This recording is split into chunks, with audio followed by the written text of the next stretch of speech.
I'm Peter Gain. I'm the Director of the Centre for Workplace Leadership.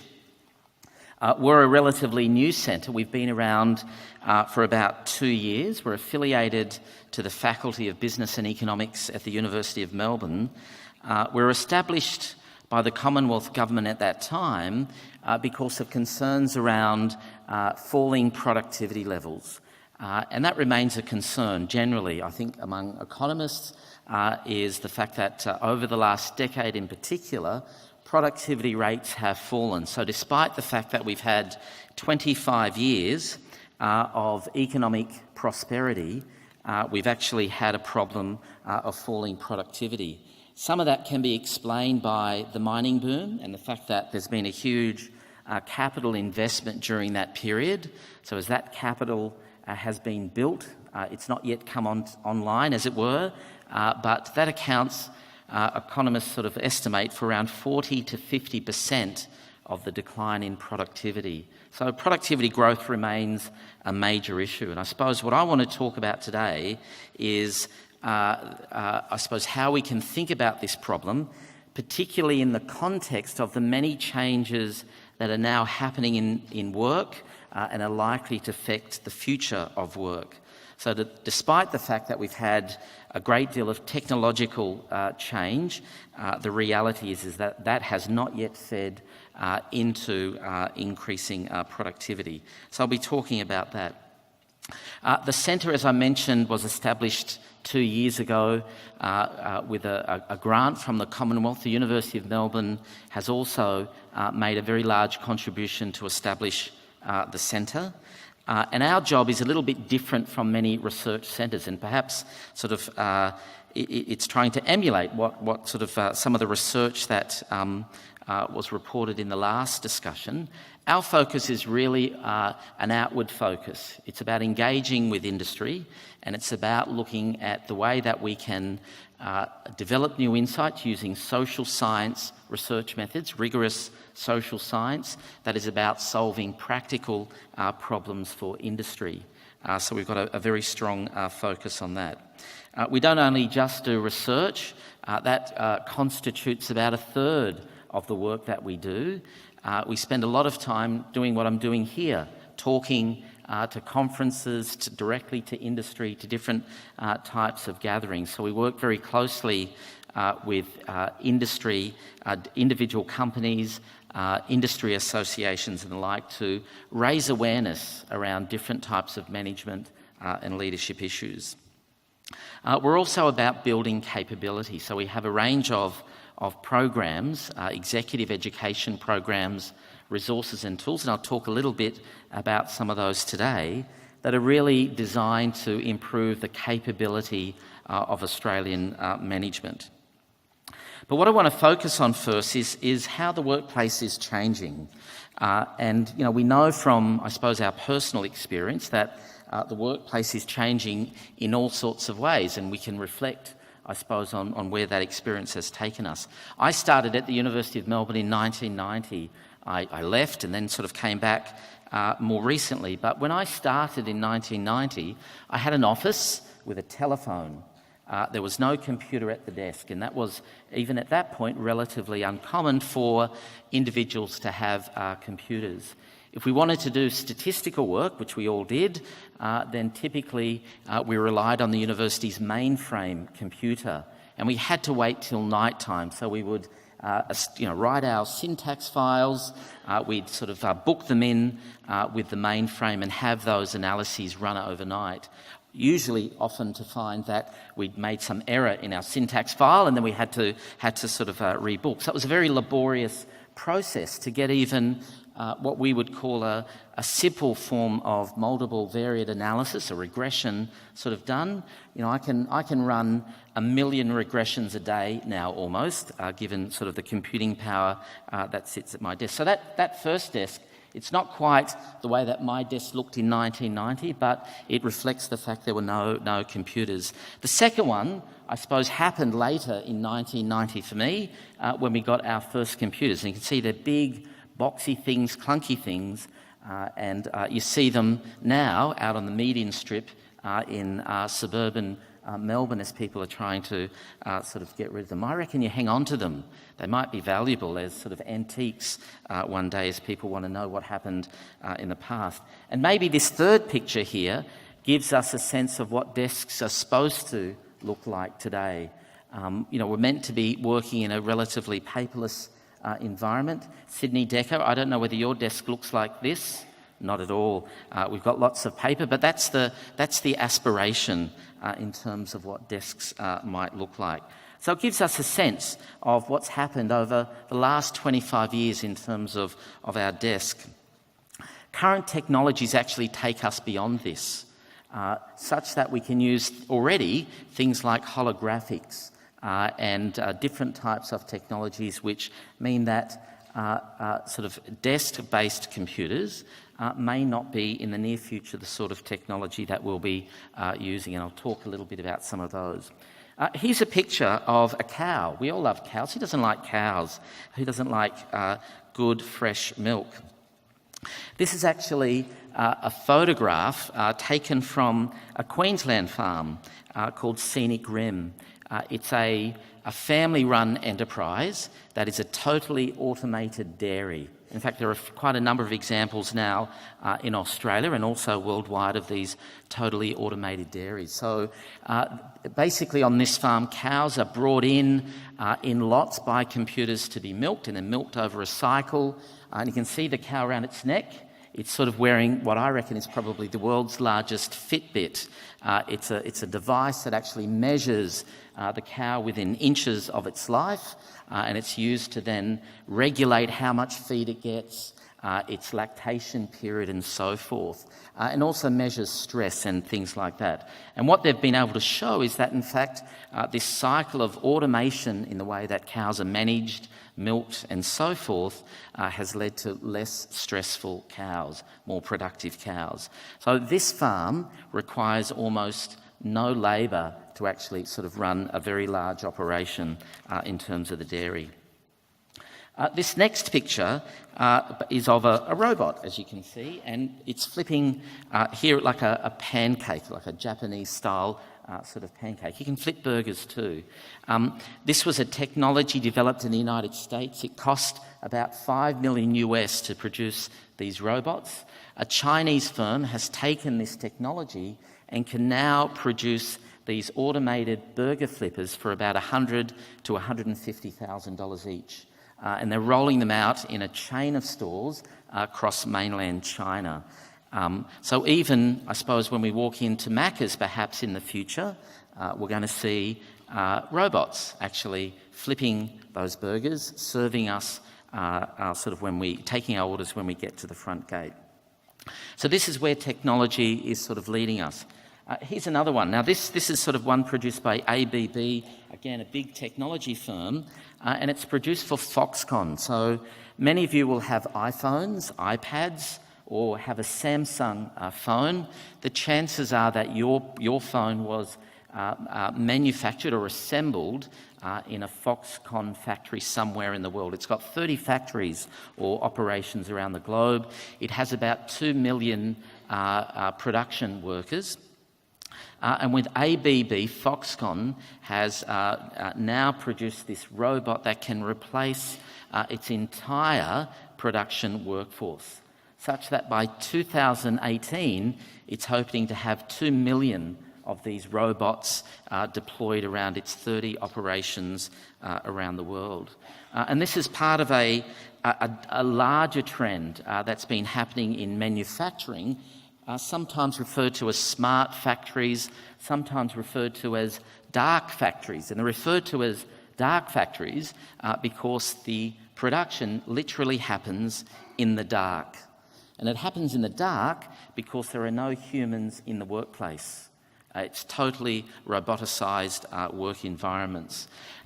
So Philips, that makes shavers and so forth, earlier this year opened its first dark factory in the Netherlands, and it's got 4 employees that work at that particular production facility, and they're there for quality control. So that's essentially what they have there. So big changes that are really beginning to impact on jobs. I want one of these. It's a computer. It's a wearable computer. It's sort of like an augmented reality type glass produced by a technology startup called Dacry, not the drink, but the company. And it has a computer embedded in the eyewear that enables the wearer to see data or have data transmitted from a plant or from other computers within a work site. It's able to access that data remotely, often, if you like, sort of change settings on machinery and so on in a remote way and fix problems that machines might have. It enables it to go out into more remote sites, for instance, to collect data, send images back so that they can be diagnosed and work. So technology is changing things very dramatically in that sense. And I'm sure if we walked into a hospital, we would see lots of machines that really are sort of focused on this data end and data analysis sort of end of the way this works.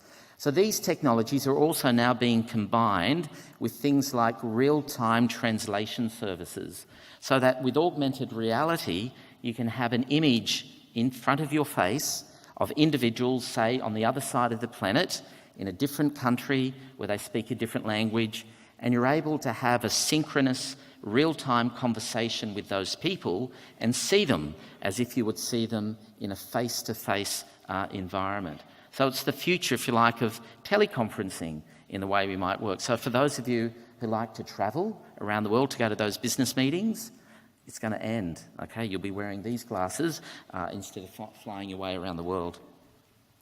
Again, the last example around technology, here is a big truck, and this is in the Pilbara. It's a Rio Tinto truck in the Pilbara region. This looks like big, dirty, dusty work that leads to sort of big, buffy blokes wanting to have a beer at the end of the day. You can see the ad now, I'm sure. This is a driverless truck, so there's no humans involved at all. This type of driverless truck is now being utilised not just by Rio Tinto, which were the first to use it here in Australia, but by most of the other open-cut mines as well. In fact, those cars are driven in a warehouse near the Perth airport, thousands of kilometres away. Rio Tinto, for instance, will tell us that as a consequence of driverless trucks, they've significantly improved their workplace health and safety record, particularly around major near-miss type sort of accidents. So their sort of argument, it's not only increased profitability, the tonnage which they're able to extract from these mines, and the efficiency with which trucks are able to operate, but have an impact on workplace health and safety. That's technology, and I suppose there's a lot of focus on technology, I think, for good reason. It has a big impact on jobs, as I suppose those examples have tried to highlight. And there are now, I suppose, attempts to estimate the way that smart technology and automation is likely to impact on the pattern of job creation and destruction. Some of that work suggests that about 40% of jobs that we currently have in the workforce in 10 years could be replaced by automated processes. So we're able to codify the tasks and have them automated. That's a lot of jobs that are likely to disappear. In the United States and in Europe, after the GFC, we began to see this pattern emerge in a very distinctive way. Typically, up until that period, patterns of job creation and destruction involved technology destroying low-skilled jobs and replacing them with higher-skilled jobs. Now what we're seeing is what's called a bifurcated pattern of job destruction and creation. So technology is destroying more mid-skilled jobs, creating lots of low-skilled jobs, and lesser numbers of very high-skilled jobs. So it's a phenomenon of what's called the disappearing middle. So mid-skilled jobs are the ones that are being destroyed. And I suppose this has enabled a whole range of things to also impact where we think work is going. So globalisation, for instance, has been with us for a long time. And while there are obviously all sorts of critiques around globalisation, I don't think we can say that we're likely to see a reversal of globalisation in the near future. In fact, technology is intensifying processes of globalisation, particularly in terms of flows of information, flows of ideas, the way that innovation happens, but also the way that things like economic shocks are actually transmitted from one sector to the other, from one economy to the other. And I think the GFC was a pretty good example of how technology, which enabled all sorts of new financial products and financial transactions, actually led to this contagion type effect. But it's also leading to the growth of new forms of outsourcing.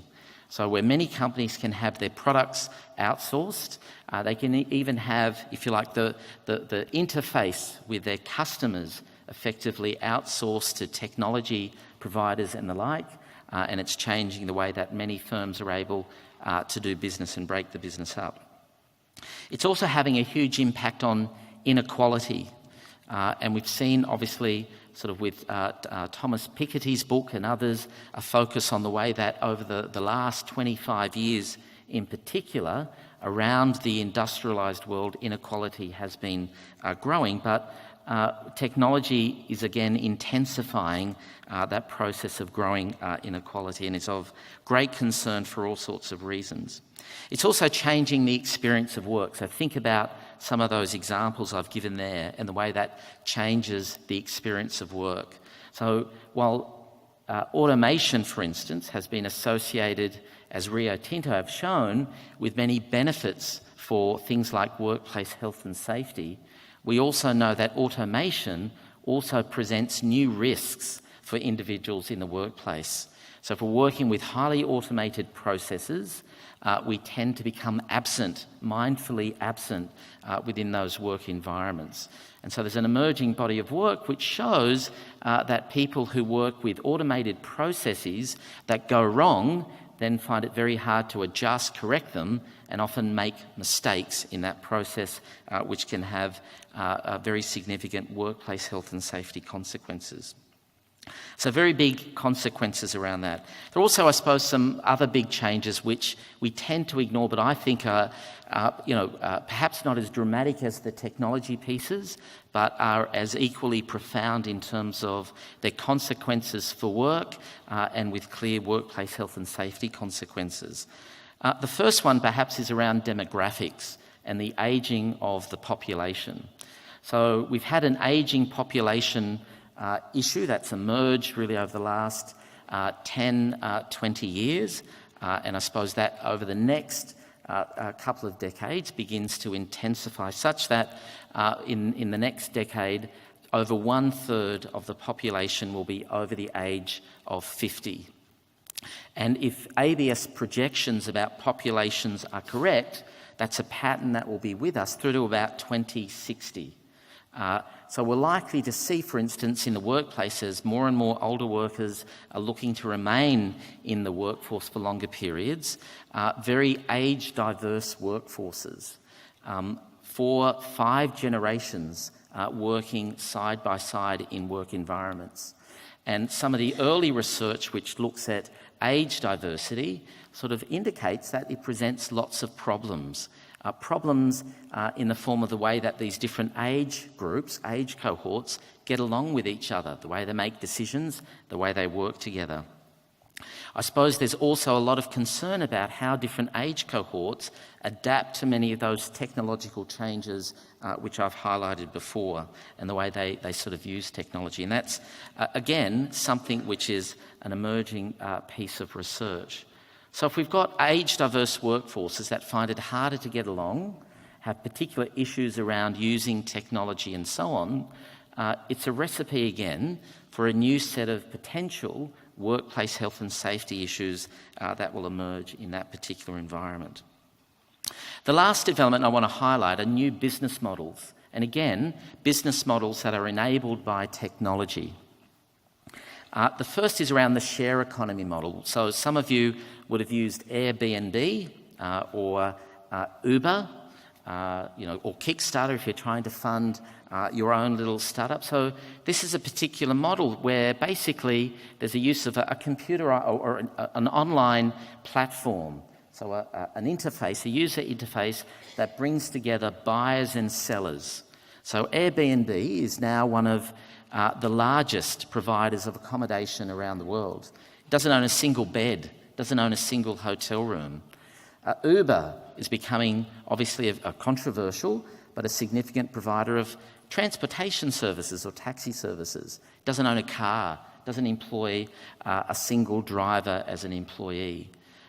It's an online platform that facilitates these types of transactions. And there are many examples of those, again, which we've seen, particularly with the controversy around Uber, a range of issues that emerge there. There's the freemium model. So LinkedIn, many of you will be on LinkedIn. It's got about 400 million users around the world, but it's just 4% of LinkedIn users will go from the free service to the premium service. So its revenue base relies on just 4% converting to the premium model. And there are a lot of examples there. What's called the emerging economy model, where you've got very large production runs. So Foxconn is a good example of this. Large production runs with very small margins. And typically in these models, more traditional workplace health and safety issues emerge. The last one, I think, which is only beginning to emerge now and will increasingly impact in different ways, including workplace health and safety, are what we would call online labour markets. So things like freelancer, where people are typically working remotely or virtually, working from home, doing a range of tasks for those that need things done. It's a more informal sort of workforce that's more distributed, harder, if you like, to monitor, harder to see, and presenting some very big sorts of issues. Okay, so what does all this mean? Well, I think it sort of presents some fascinating opportunities and problems, challenges for all of us, and we're particularly interested in this at the Centre for Workplace Leadership. We're interested in understanding whether or not Australian workplaces and Australian managers are up to the challenge that all of these developments present. And I suppose our analysis suggests that in many ways that's not the case. There are real sort of challenges for Australian organisations and a real capability deficit in many Australian workplaces. How do we know? Well, we've got a little bit of data from, say, the ABS. So this is just looking at sort of post-school qualifications and other types of qualifications that people might have. And it compares managers with highly skilled occupations, semi-skilled occupations and low-skilled occupations. I think the striking thing for me about this data is that one, which sort of indicates that about 30% of all people who identify as managers have no post-school qualification whatsoever. So they don't have technical training in whatever they're doing. They don't have any sort of management skills or training around management skills. And there's more of them than there are for the other occupational groups that we've got. So the people that they're managing are typically better trained, better qualified than many managers themselves. So that's just one bit of evidence. I'm not saying qualifications are everything, but it gives us a sense of the problem. We're undertaking a study called the Study of Australian Leadership. It's a large survey project where we've got 7 surveys from the CEO down to frontline employees, where we're looking at different aspects of organisation and trying to understand how leadership works, how it impacts then on the way that understanding of the external environment in which organisations operate is internalised in the form of management, organisational systems and practices. So we're sort of still in the field, but we've been able to look at a first cut of data just in the last several weeks, and I think some of the findings there are sort of interesting in terms of understanding the types of issues that we've got. So what we've found, and again, I'll sort of present this in a fairly simplistic sort of way, is that the data suggests that about 2/3, around 60% of managers do a pretty good job, have the sorts of requisite skills which people they manage expect them to have. But about 1/3 don't. So when they're assessed by people who report directly to them, there are significant sort of deficits in a range of different management capabilities. We look particularly at what those that are supervised by them sort of value in leadership and management. And one of the things that really stands out at this point of our analysis is that most employees want to have voice. They want to be involved in decision making. And nearly half of them say, even if they like their managers and think they're doing a pretty good job, will say, in fact, they get no voice. They get no say in decision making. They're not involved in decision making. And again, I would have thought that this has significant consequences for workplace health and safety, but for the way that organisations operate. And in this sense, it's a failure of leadership. And we're suggesting, I suppose, based on this evidence and other work that we're doing, that managers need to think about ways in which they can engage workforces more proactively. So a bit like the patient-doctor type scenario. Because when they don't, it leads to failure in management, failure to implement proper systems, failure to design them, to identify problems and the like. And that's a core function of senior management. And when they don't do it, then basically we find that employees are not engaged at work, are unlikely, if you like, to sort of work proactively with their own teammates or to voice ways of improving work to their managers and so forth. And I think sort of what our data sort of at the moment is sort of telling us is that one of the key consequences of this lack of voice and involvement is around morale and engagement. And when we have that, it also leads to poorer workplace health and safety outcomes. So we've got sort of a connection or an arc that's sort of there. Poorly trained managers leads to an absence of good work practices, which includes better workplace health and safety systems. So what do we need? Well, I think what we need are better managers. We need better managers and leaders, particularly at the front line. And I would suggest to you that, in fact, workplace health and safety plays a critical role in driving that type of shift.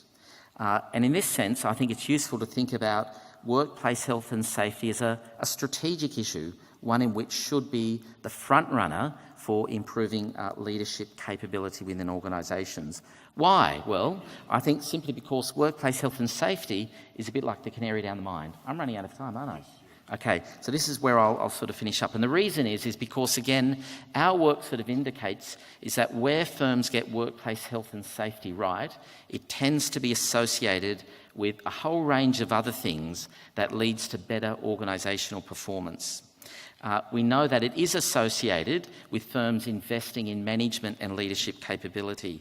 It's associated with better work practices, more employee-centred, so that voice and engagement tends to be better dealt with in workplaces with better workplace health and safety practices. The research evidence also suggests that workplace health and safety is closely associated with stronger workplace cultures to adapt to many of those big changes that we've talked about. Better risk management, you would hope, and a stronger continuous improvement culture. So it tends to create much better outcomes for organisations overall. I'm going to end there. I was going to show a video, but I've run out of time, haven't I? But I also wanted to sort of suggest that if you want to talk about this further, we'd be more than happy at the Centre for Workplace Leadership to talk to you. We have a range of different programs coming up. Check out our website and you'll see lots of resources that hopefully can improve management capability in your work organisations. Thank you.